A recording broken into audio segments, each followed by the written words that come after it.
సీతా మనోరాజ్య ప్రియ సార్వభౌమ శ్రీరామ సీతారామ.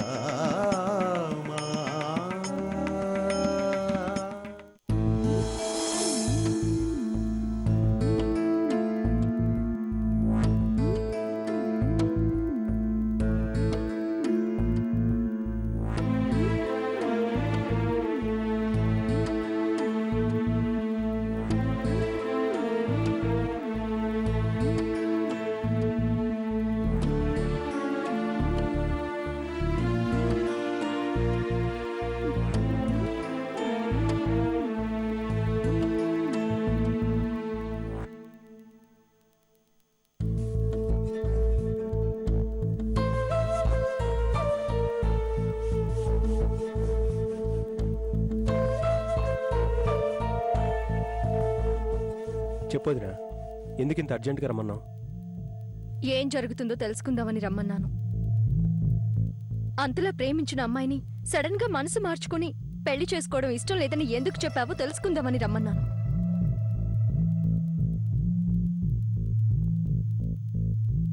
నువ్వు అడిగిన ప్రశ్నకి నా దగ్గర సమాధానం లేదు వదినా.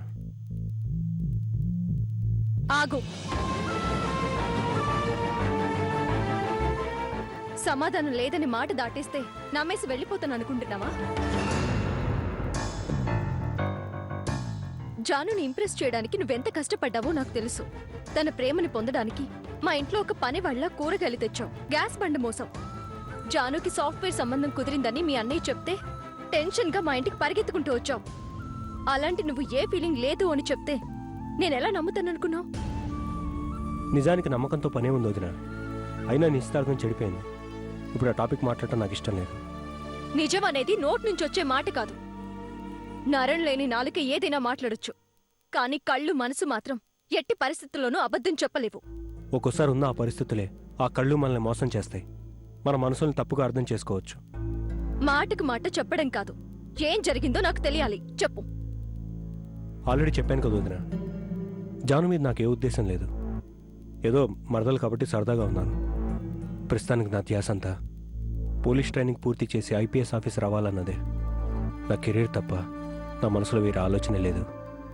ఇది ఖచ్చితంగా నీ మనసు తీసుకున్న నిర్ణయం మాత్రం కాదు, కేవలం నీ గొంతులో నుంచి వచ్చిన మాట మాత్రమే. అలా నువ్వు ఎలా చెప్పగలవు? ఎలా చెప్పగలనంటే నీ గురించి నాకు తెలుసు కాబట్టి. జాను ఈ పెళ్లికి ఒప్పుకుంది కాబట్టి. నేను నాన్న వెళ్ళి అడిగితే నిన్ను పెళ్లి చేసుకుంటాను అని మాటిచ్చింది కాబట్టి. అయినా నువ్వు కాదంటున్నావంటే ఎవరో బలవంతాన నీతో అలా చెప్పించారు తప్ప నువ్వు మనస్ఫూర్తిగా మాత్రం అలా చేయలేదు.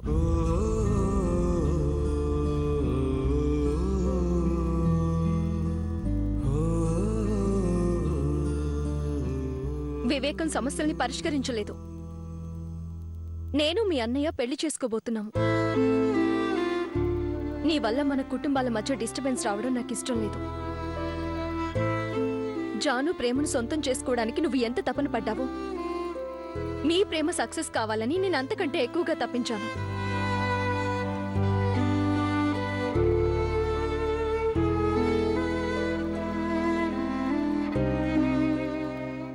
ఇందులో నా స్వార్థం కూడా ఉంది రామ్. నీలాంటి మంచి భర్త దొరికితే నా చెల్లెలు సంతోషంగా ఉంటుంది. అదీ కాక ప్రాణంగా పెరిగిన మేమిద్దరం పెళ్ళయ్యాక కూడా కలిసి ఉండొచ్చని ఆశపడ్డాను. నిజంగా నీకేదైనా ప్రాబ్లం ఉంటే నాతో చెప్పు, దాన్ని సాల్వ్ చేయడానికి నేను కూడా ట్రై చేస్తాను. అంతేకాని నిజాన్ని దాచొద్దు. చెప్పురామ్, ఎవరు నీతో అలా చెప్పించారు? ఎన్నిసార్లు చెప్పాలి వదినా? ఎవరు చెప్తే చేయడానికి ఇంకా చిన్నపిల్లవాడినా? అసలు జానుని ప్రేమించాలన్న కోరికే నాకు లేదు. పెళ్లి చేసుకోవాలన్న ఉద్దేశం అసలు లేదు. ఏదో మరదలు కాబట్టి సరదాగా సినిమాలు షికారులో తిప్పుదాం అనుకున్నాను. అందుకే మీ ఇంటికి వచ్చి మీ అందరితో సరదాగా ఉన్నాను. దాన్ని మీరు సీరియస్గా తీసుకుని దీన్ని పెళ్లి దాకా తీసుకొచ్చారు. అయినా ఈ వయసులో ఇవన్నీ కామన్, పట్టించుకోకుండా వదిలేయాలి. ఏంటి పట్టించుకోకుండా వదిలేయాలా? అసలు నీ గురించి నువ్వేమనుకుంటున్నావు? నువ్వు చాలా మంచివాడు అనుకున్నాను. నీ గురించి ఉన్నతంగా ఊహించుకున్నాను. నువ్వు సరదాగా ఉండి అందరినీ ఎంటర్టైన్ చేస్తుంటే చాలా సరదా మనిషివి అనుకున్నాను. కానీ జీవితాన్నే సరదాగా తీసుకొని ఇంతమందిని బాధ పెడతావనుకోలేదు. చూడండి, మీరు అర్జెంటుగా మాట్లాడాలి అని బలవంతం చేస్తే వచ్చాను తప్ప మీ ఉపన్యాసాలు వినేంత టైం నాకు లేదు. ఏ ఎందుకు టైం లేదు? వెళ్ళి మరో అమ్మాయిని లైన్లో పెట్టి మాయ మాటలు చెప్పి సరదాలు తీర్చుకోవాలా? అసలు నా చెల్లెలంటే ఏమనుకుంటున్నావు? నీ ఇష్టం వచ్చినట్టు ఆడుకునే ఆట వస్తువు అనుకుంటున్నావా? నువ్వు కూడా అందరిలాంటి మగాడివి. అవకాశం ఇస్తే సరదాగా తిరగడం, పెళ్లి టాపిక్ వచ్చేసరికి తప్పించుకోవడం. ఇక చాలా ఆపోదురా, ఆ టాపిక్ వదిలే. ఎందుకు వదిలేయాలి? నిజాన్ని నిలదీస్తుంటే అహం అడ్డొచ్చిందా? మా ప్రేమ నిలబెట్టడానికి నువ్వు పడిన కష్టం చూసి నీకు ప్రేమ మీద ఉన్నతమైన భావాలున్నాయనుకున్నాను. కానీ నీ దాకా వచ్చేసరికి ఇంత చీప్గా చూస్తావనుకోలేదు. ప్రేమ మీద నీకు ఇంత నీచమైన అభిప్రాయం ఉందా? నీ మనస్తత్వం ముందే ఊహించి నా చెల్లెలు అంటే ఇష్టం లేదని చెప్పింది. కానీ నేను అది అర్థం చేసుకోలేక నీలాంటి గొప్ప ప్రేమికుణ్ణి పిచ్చిదానిలా వదులుకుంటుందని బాధపడ్డాను. కానీ జానునే కరెక్ట్. నీది ప్రేమ కాదు. నీకు ప్రేమ అంటే అవసరం. నీకు ప్రేమ అంటే టైం పాస్. వదిరా, మీరు నన్ను ఎన్నైనా అనండి పడతాను, కానీ నా ప్రేమను అనొద్దు. నాకు ప్రేమ అంటే గౌరవం ఉంది. ప్రేమ విలువేంటో మీ చెల్లెలకి చెప్పండి. దాని గొప్పతనం ఏమిటో అర్థమయ్యేలా వివరించండి. ఆహా, నిన్న అంటున్నానని తప్పు నా చెల్లెల మీదకి వేస్తున్నావా? మీ చెల్లెల మీద తప్పు వేయకూడదని నింద నా మీద వేసుకున్నాను. జాను అంటే ఇష్టం లేదు కాబట్టి నేను అలా ప్రవర్తిస్తున్నానని మీ అందరూ అనుకుంటున్నారు. కానీ జానుకు నేనంటే ఇష్టం లేదు.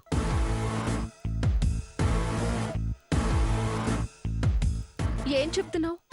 నిజం వదిరా, నిస్తార్థం రోజు ఉదయం జాను వచ్చి నన్ను కలిసింది. జాను చెప్పే వరకు ఆ రోజు నిస్తార్థం అని నాకు కూడా తెలీదు. కనీసం మా అమ్మ అన్నయ్య కూడా నాకు ఆ విషయం చెప్పలేదు. మీ చెల్లెల విషయం చెప్పగానే ఈ ప్రపంచంలో నా అంత అదృష్టవంతుడు లేడేమో అనుకున్నాను. కానీ ఆనందం ఒక్క క్షణం కూడా నిలవలేదు. నువ్వంటే నాకు ఇష్టం లేదు, నాకు ఇష్టం లేదు అని నా కళ్ళల్లోకి చూస్తూ నా మొహం మీదే చెప్పేసింది. నన్నెప్పటికీ పెళ్లి చేసుకోనని చెప్పేసింది.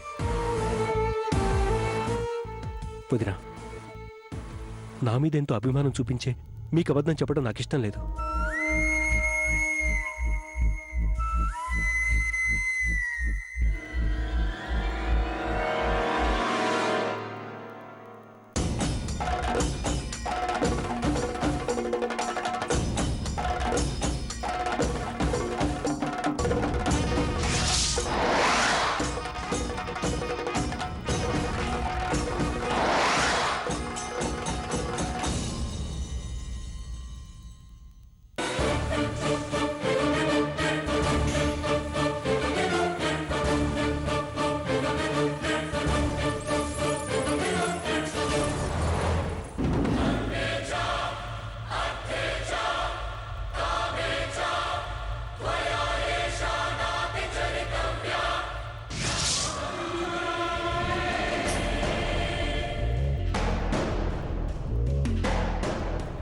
అమ్మవారి సాక్షిగా చెప్తున్నాను, జాను మనస్ఫూర్తిగా నన్ను పెళ్లి చేసుకుంటానని తనకు తానుగా చెప్పిన రోజు ముహూర్తం అవసరం లేదు, పెళ్లి మండపాలు అవసరం లేదు, వేద మంత్రాలు బాజా భజంత్రీలు అవసరం లేదు. తాళి కట్టించుకునే జాను నా పక్కనుంటే చాలు. ఆ క్షణమే మంచి ముహూర్తం, ఆకాశమే పెళ్లి మండపం, నా గుండె చప్పుళ్లే వేద మంత్రాలు. జాను మెళ్ళో 3 ముళ్ళు వేస్తాను. 7 జన్మలకి జాను నా భార్యను చేసుకుంటాను. 7 జన్మలకి జాను నా భార్యను చేసుకుంటాను. 7 జన్మలకి జాను నా భార్యను చేసుకుంటాను.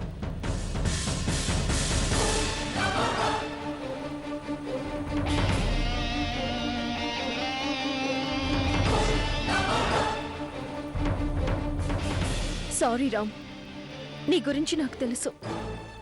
నీ ప్రేమలో ఉన్న గొప్పతనము నాకు తెలుసు. నిజం చెప్పాలంటే ఈ విషయంలో నా చెల్లెల కంటే నీ మీదే నాకు ఎక్కువ నమ్మకం ఉంది. నీ నోటితో నిజం చెప్పించాలని నిన్నన్ని మాట్లాడినాను.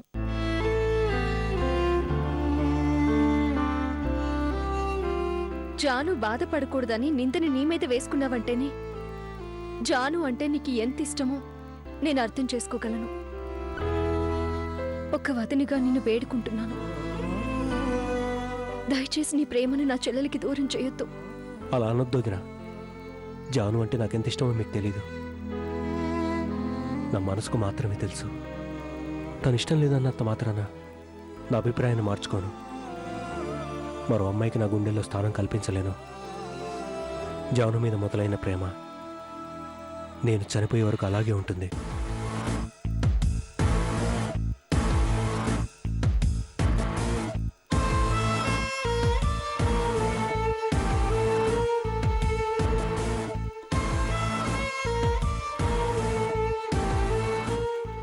పెళ్ళంటూ చేసుకుంటే జానకిని మాత్రమే పెళ్లి చేసుకుంటాను. ఈ తాళి మీ చెల్లెలకిచ్చి ఆ విషయం చెప్పండి.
ఈ తాడేంటక్కా? నీ మెడలో 3 ముళ్ళు వేయడానికి రామ్ పంపించిన తాళిది. ఏం చెప్తున్నావక్కా? ఎన్ని రోజులు నేను లా చదివానని, చాలా తెలివిగలదాన్నని గర్వపడేదాన్ని. కానీ నీ తెలివితేటల ముందు, నీ నటన ముందు నేను దేనికి పనికిరానని ఈ రోజే అర్థమైంది. ఏంటక్కా మాటలు? మాకు మాట్లాడటం మాత్రమే చేతనవుతుంది జాను. కానీ నువ్వు సైలెంట్గా చేయాలనుకున్నది చేస్తావు. రామ్ని పెళ్లి చేసుకోమని నాన్న చెప్పారు, నేను చెప్పాను. కానీ నువ్వేం చేసావు? రామ్ని పెళ్లి చేసుకోవడం ఇష్టం లేదని డైరెక్ట్గా రామ్కి చెప్పావు. ఎంతసేపు మీ వైపు నుండి మాట్లాడతారేంటక్కా? నా బాధ అర్థం చేసుకోరా? నా గురించి ఆలోచించరా? ఏం అర్థం చేసుకోవాలి నిన్ను? రామ్ నిన్ను ఎంతగా ఇష్టపడుతున్నాడు. ఆ ఇష్టం వల్లే నీ పేరు చెప్పడం ఇష్టం లేక నింద తన మీద వేసుకున్నాడు. నీ వల్ల మాటలు పడ్డాడు.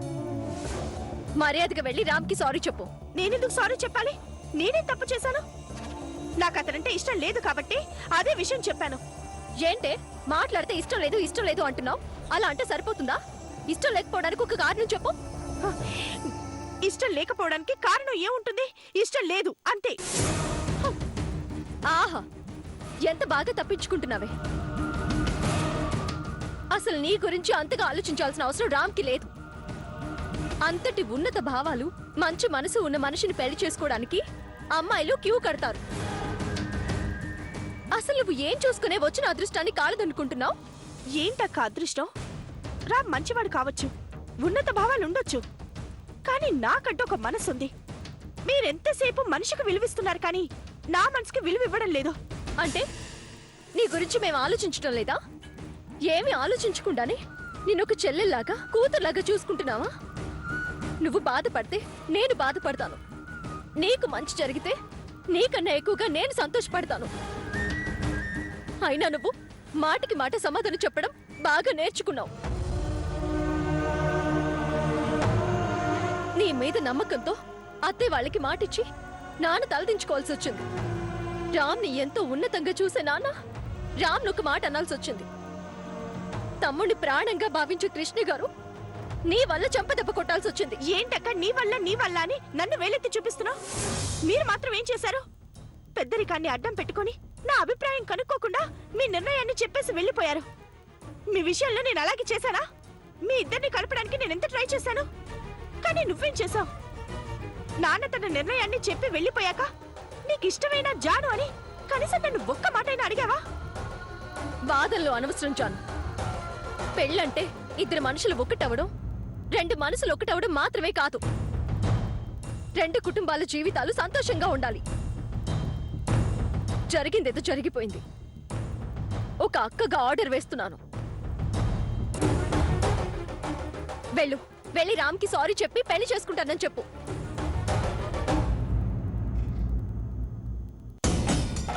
తాళి కట్టించుకునే జాను నా పక్కనుంటే చాలు.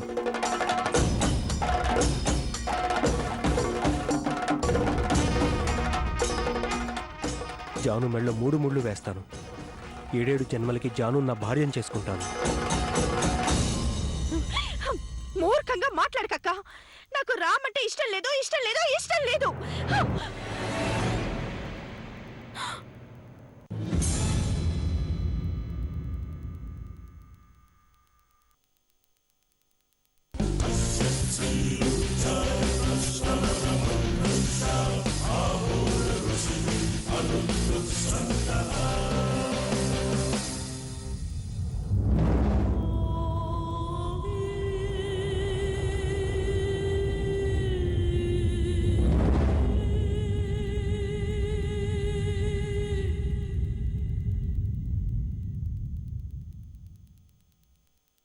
ఏంటమ్మా,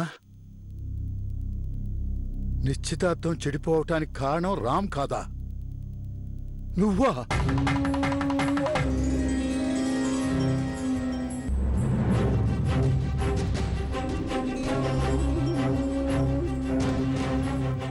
చెప్పు, సమాధానం చెప్పు. అది కాదు నాన్న. వద్దు, మాట్లాడొద్దు, ఇంకేం మాట్లాడొద్దు.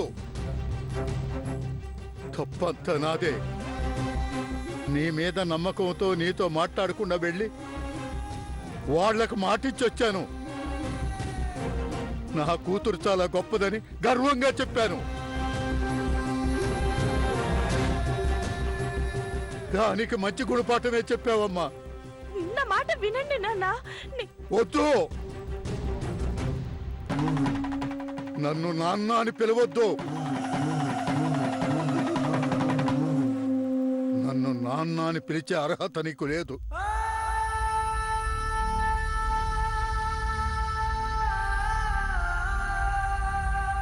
ఈ రోజు నుండి నాకు ఒక్కతే కూతురు, స్రవంతే నా కూతురు. నువ్వు నా కూతురువి కాదు. రావద్దు.